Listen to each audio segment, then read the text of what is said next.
You're watching South Asia Newsline and here are the top stories we are tracking for you on Monday, the 17th of June. US NSA Sullivan meets Indian counterpart Doval and Jaishankar in New Delhi. Pakistan's tax-heavy budget fuels public anger.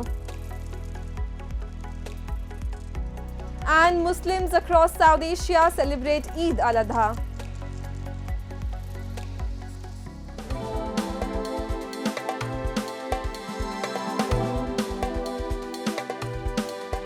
And now for all the details, the US National Security Advisor Jake Sullivan, who is on a two-day visit to India for the second meeting of the Initiative on Critical and Emerging Technologies, began his visit by meeting his Indian counterpart Ajit Doval.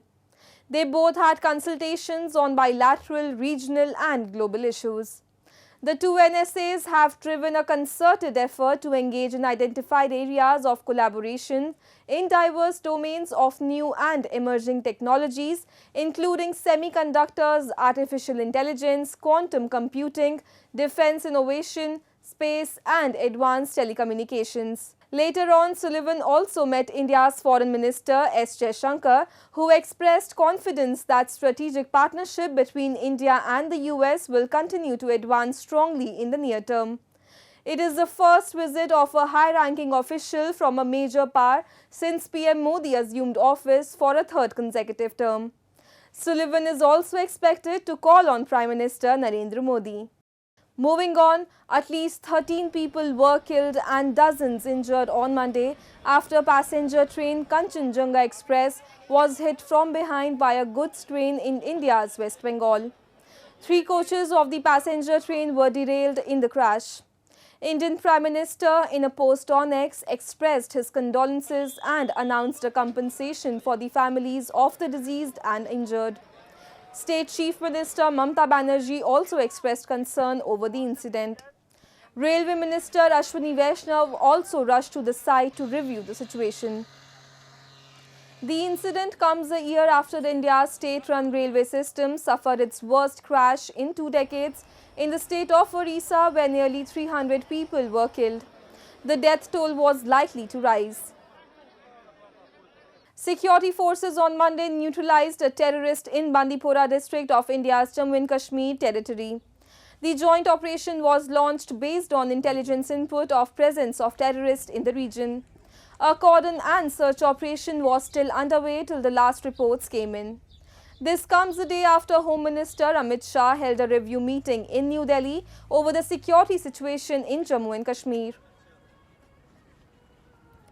In the 5-hour-long meeting, which had J&K Lieutenant Governor Manoj Sinha, NSA Ajit Doval, Army Chief General Manoj Pandey and heads of security agencies in attendance, Shah directed them to work in a mission mode and ensure quick response in a coordinated manner. Highlighting recent terror incidents, the Home Minister said they show that terrorism has been forced to shrink from highly organized acts of terrorist violence to a mere proxy war.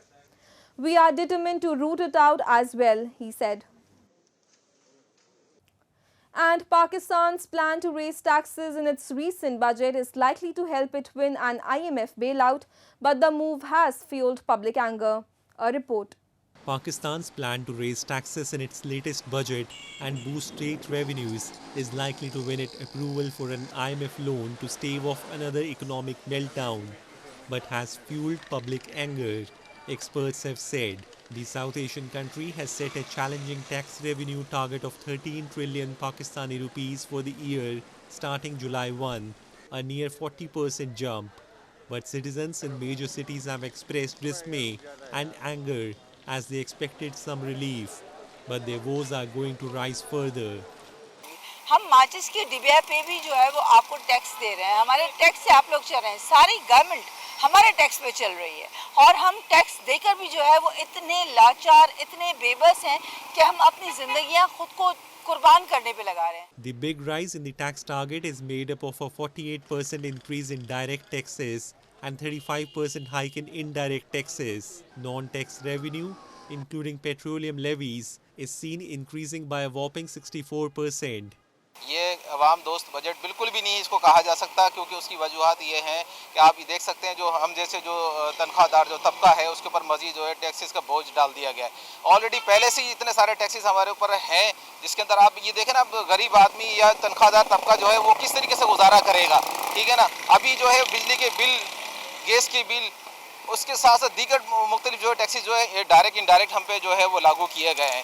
हम उसकी बोझ तले जो है दबते जा रहे हैं और ये मजीद टैक्सेस पे टैक्सेस लगाकर मजीद जो है ना आवाम को जो है खुदकुशी पर जो है मजबूर किया जा रहा है कि वो खुदकुशी करके मर जाएं।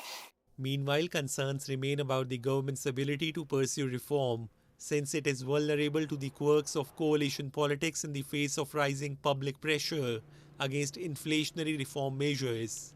Reports suggest that the ally of PM Shehbaz Sharif's government, the Pakistan People's Party, was not happy with some of the measures taken in the budget. Sharif's government is also faced with the continued popularity of jailed former PM Imran Khan, whose party lawmakers held protests as the budget was being presented. As Germany is in talks with Uzbekistan to enable deportations of Afghan citizens, Taliban spokesman Zabiullah Mujahid has said that recent actions by some Afghan citizens should not result in the deportation of other migrants. Mujahid said personal matters should not be applied to everyone. The development comes as 3 Afghan citizens were killed and some were arrested in Germany for crimes involving knife attacks. The attacks have sparked widespread reactions in Germany, and several political figures, including the German Chancellor, have called for the deportation of Afghan migrants. Germany had stopped deportations to Afghanistan after the Taliban took power in 2021. Sri Lankan President Ranil Wickremesinghe said on Sunday that the feasibility study on a proposal to establish land connectivity with India is in its final stages. This proposal and the prospect of a power grid connection between the two nations are likely to be discussed during the upcoming visit of India's Foreign Minister S. Jaishankar, local media reported. Wickremesinghe said a commercial venture to sell the excess renewable energy to India would also be discussed. On Saturday, the Sri Lankan Foreign Ministry announced that Jaishankar would arrive in Colombo around 20th of June. However, there is no official confirmation from the Indian side so far. Muslims across India and Pakistan on Monday celebrated Eid al-Adha by offering mass prayers and sacrificing animals on the occasion. One of Islam's 2 main festivals, it also marks the climax of the annual Hajj pilgrimage. Take a look. Muslims across India on Monday observed the festival of Eid al-Adha by offering prayers and sacrifices. Thousands of devout Muslims were seen reciting the namaz prayers at the Mughal-era Jama Masjid in New Delhi and the iconic Taj Mahal in Agra. Similar scenes were witnessed across the country, where devotees joined the vibrant celebrations on the holy occasion.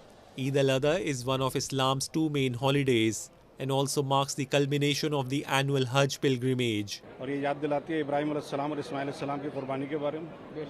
कुर्बानी जो है वो ये नहीं कि भाई हमें क्या कुर्बानी करनी है, जानवर की कुर्बानी है, बकरे की कुर्बानी है, नहीं, बल्कि कुर्बानी ये है कि हम अपनी ज़िंदगी से सारी बुराइयों को कुर्बान कर दें और इंसानियत को ऐसा पैगाम दें कि सारे इंसान जो है इंसान बन के ज़िंदगी गुजारें। Similar scenes were witnessed in neighboring Pakistan, where millions of Muslims marked the festival with special prayers. Despite skyrocketing inflation, people also slaughtered livestock, including goats, bulls and even camels to mark the occasion. Known as the Festival of Sacrifice, on Eid al-Adha, Muslims around the world slaughter animals such as cattle and goats as they mark the willingness of Ibrahim to sacrifice his son on God's command. The meat is divided into portion and shared among family, friends and donated to the poor. अल्हम्दुलिल्लाह हर साल की तरह इस साल भी हम सुन्नत इब्राहिमी का फ़र्ज़ अदा करने जा रहे हैं और ये जो कुर्बानी है असल कुर्बानी जब भी कहलाएगी जब हम इस कुर्बानी का गोश्त जो है वो सही मुस्तहिकीन और गरीब लोगों में